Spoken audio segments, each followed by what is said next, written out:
it going, guys? Limelight Capital here, back for another video. So we're jumping back into the Gamestop verse, Reddit verse, whatever you want to call it. I've been pinging back and forth between crypto content and GameStop content. Just kind of going off whatever's, I guess hot in the moment. Obviously my focus isn't divided like that, but just when it comes to video content. This is seeming like a, very, very crucial time, for the GameStop movement here. With all the computer share. If you're following on Reddit, I'm sure you've heard about the computer share information that's come out, direct registering or buying shares through computer share. That's kind of the big thing now. So, this DD is not related to that. This is a big post that blew up, this past weekend. This is going to be a two-part video just because, as you can see, this post is really, really, really, really long. So I'm just going to do this in two parts. I think it's better for everybody, just so I don't lose my mind and so you guys don't have to sit through a 30-minute video. So this post blew up, 57,000 upvotes. It's from the username ThaBat. It's titled, "I found the entire naked shorting game plan playbook," posted on a forum in 2004. They called it seller boxing, plus Yahoo, Morningstar censoring GameStop data depending on your IP. It's not a glitch. Again, guys, just before we jump in, please subscribe to the channel if you're not already. Definitely leave a like on the video. It's a free way to support the channel. Leave your thoughts on this content or just on the stock in general in the comments down below. And yeah, let's just jump into it, guys. Again, I did read the title of this already, so we're just going to jump in here because it's a long post. Just to summarize before I jump in, for anyone that is, not as well versed on the topic, this post is basically, this guy called ThaBat, the user who posted this.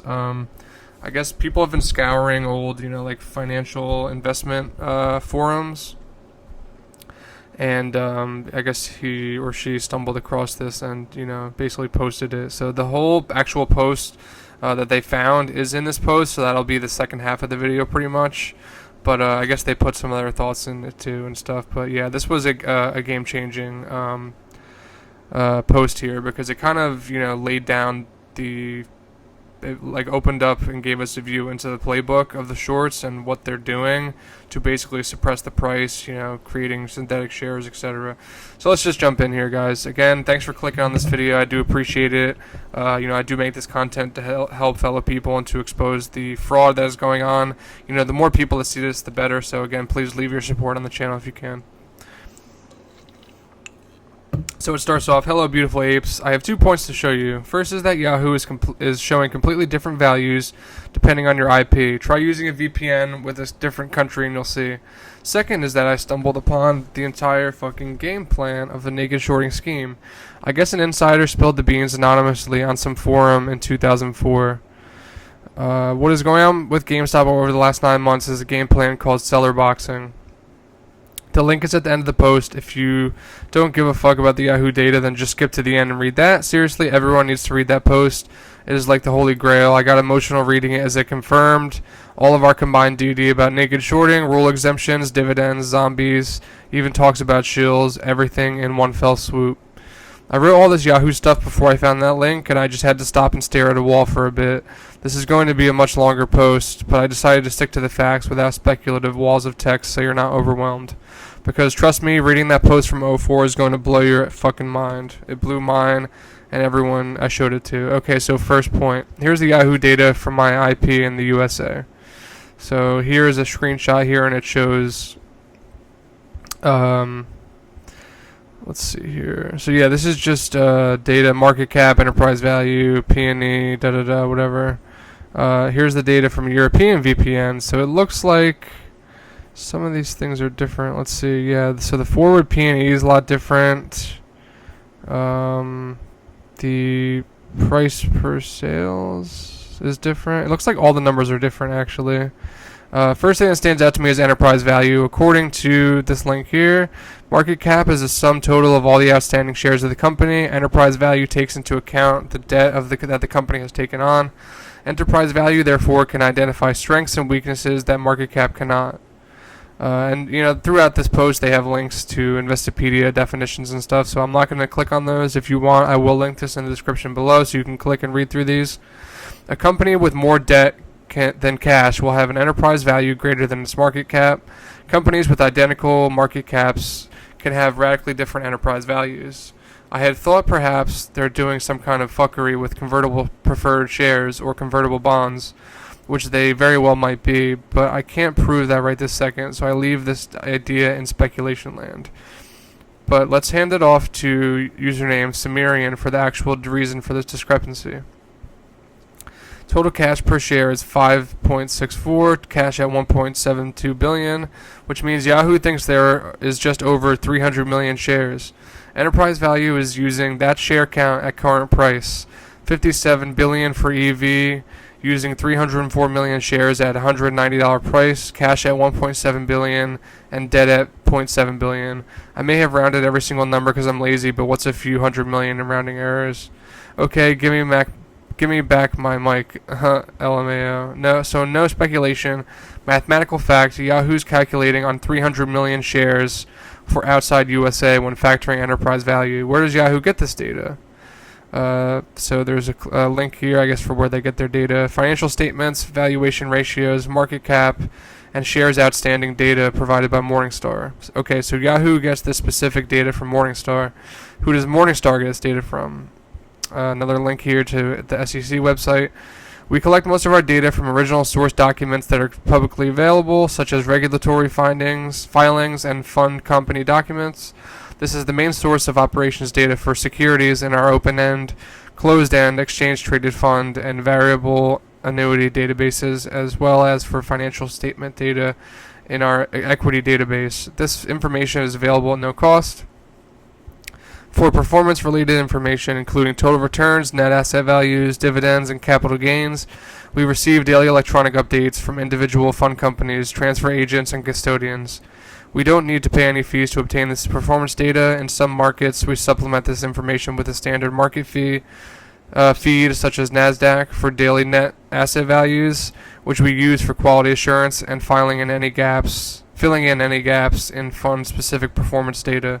We also receive most of the details on underlying portfolio holdings for mutual funds, closed-end funds, exchange-traded funds, and variable annuities electronically from fund companies, custodians, and transfer agents.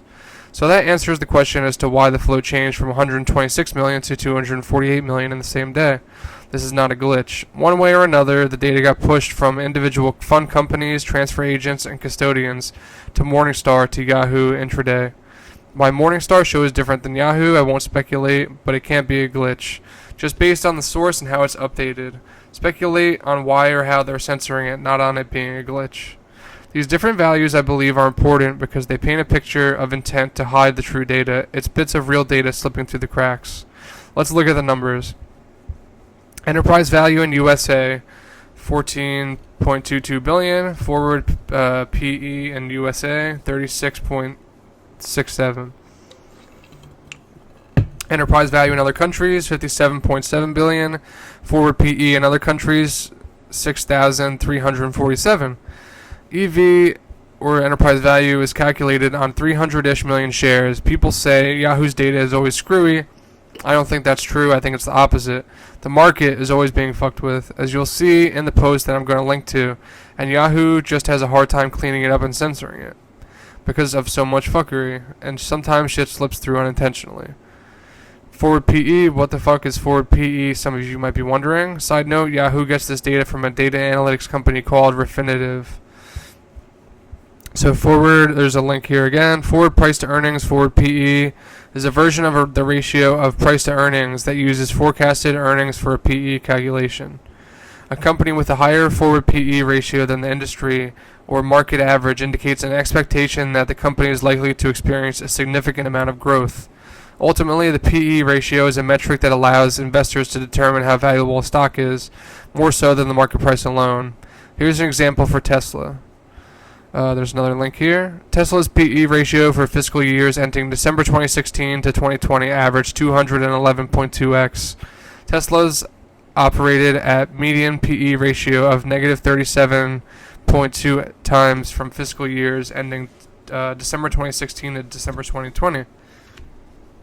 Looking back at the last 5 years, Tesla's P/E ratio peaked in December 2020 at 1,255x. So we all know what happened with Tesla. The P/E ratio seems to be pretty good at calculating the growth. The higher the number, the bigger the growth. A number in the thousands is basically, oh shit, we got a winner. Thing is, you get the number by calculating the share price divided by the estimated future earnings per share. For example, assume that a company has a current share price of $50 and this year's earnings per share are $5. Analysts estimate that the company's earnings will grow by 10% over the next fiscal year. The company has a current P/E ratio of $50 divided by 5, which is 10x. Well, GameStop's at 190, let's say for whatever crazy fucking reason, we're expecting future earnings per share to be at $5 per share. We're currently expecting around $1 in January, but for sake of argument, let's pretend it's $5. So 190 divided by 5 is 38. Okay, interesting so far.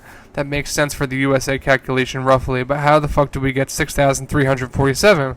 It's impossible unless, wait a sec, 31,735 divided by 5 is 6,347. Could it be true that the value of GameStop is actually $31,735 right now? I mean, even if we use the $1 per share earning thing from January, that's assuming current value is $6,347 per share.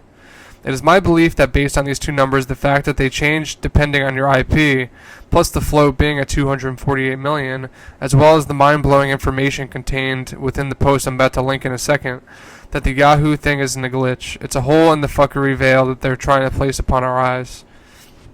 It's to hide the fact that the float is shorted at least 3 times verifiably. I believe it to be 50x by now. And also to stop us from deducing the actual share price in whatever dark pool of death the shorts are hiding and using these numbers. They're hiding the company's fucking growth from us. In comparison, for shits and giggles, I checked movie stock and the VPN, and Yahoo is changing that data too. But not to hide the shorts or hide growth, instead to hide a decline. Movie stock's forward PE is not applicable for USA, but for other countries is negative 68.71. A negative PE ratio means the company has negative earnings or is losing money. Investors buying stock in a company with a negative PE should be aware that they are buying shares of an unprofitable company and be mindful of associated risks. If I'm right about this whole thing, then this by itself is proof that GameStop is the MOAS, and whoever's doing it, either Yahoo or Morningstar, whoever doesn't want us to know that movie stock is obviously not the MOAS. Now, whether you agree with me or not, you must read this post, archived in case it gets deleted. You know what? Just in case you're too lazy to click, So, the second part here, guys, I'm going to make this a separate video. I know this will be relatively short, but this, this big wall of text and all this stuff is quite a lot to scroll through. So, I don't want to make this super long, guys. Stay tuned for part 2. I'm going to be recording it right after this. So, yeah, guys, again, I appreciate you for sticking through. This data is very interesting. My take on it. It is throughout this whole situation, the 9 months I've been following the GameStop situation, I've never seen so many glitches or, mistakes or issues regarding the data of a stock. It's just kind of unbelievable. These companies, such as Morningstar, Yahoo, they're literally, making money off of having correct data. And, if you check other stocks, especially, using the same theory that this person has used in this post, you will see that their data is correct. So there is definitely something going on with the data regarding GameStop. It's the public. The part of the problem is that public and retail investors like myself don't have access to the same data that hedge funds, institutions, prime brokers have. So, it puts us at a big disadvantage because we're trading with, either data that's behind, inaccurate, or whatnot. So it really seems to be, and all the information that I've seen regarding GameStop stock shows that the flow is much higher. There's a lot of synthetic shares out there. Institutions that are putting out this kind of data is either not honest or and I'm not sure if they're doing it on purpose or not. I mean, they could be getting faulty data from whoever they get it from. So, at the end of the day, it is important to have posts like this that expose the corruption, that expose the crookedness of the markets. Right now we have a corrupt and fraudulent financial market in the United States, and I can say that with almost certainty, just based on my research and what I've seen over the last 9 months. become very clear. So thanks to people like Dave Lauer, who is a former Citadel HF high frequency trader, who's creating platforms like Irvin Finance. You can look that up. He's him and his team are working to build a brokerage and a platform to get data that is 100% correct. We need a lot of more accountability in our financial markets if we're ever going to have a free and fair, truly free and fair market. But yeah, guys, I'm not going to talk your ear off. I'm going to make the part 2 to this video now and put it up after this. I appreciate you for sticking around if you're still here. Again, please subscribe if you're not already. Please like the video. That's free ways to support the channel. It takes 2 seconds. And definitely leave your thoughts in the comments below. Thanks, guys, and I'll catch you in the next one.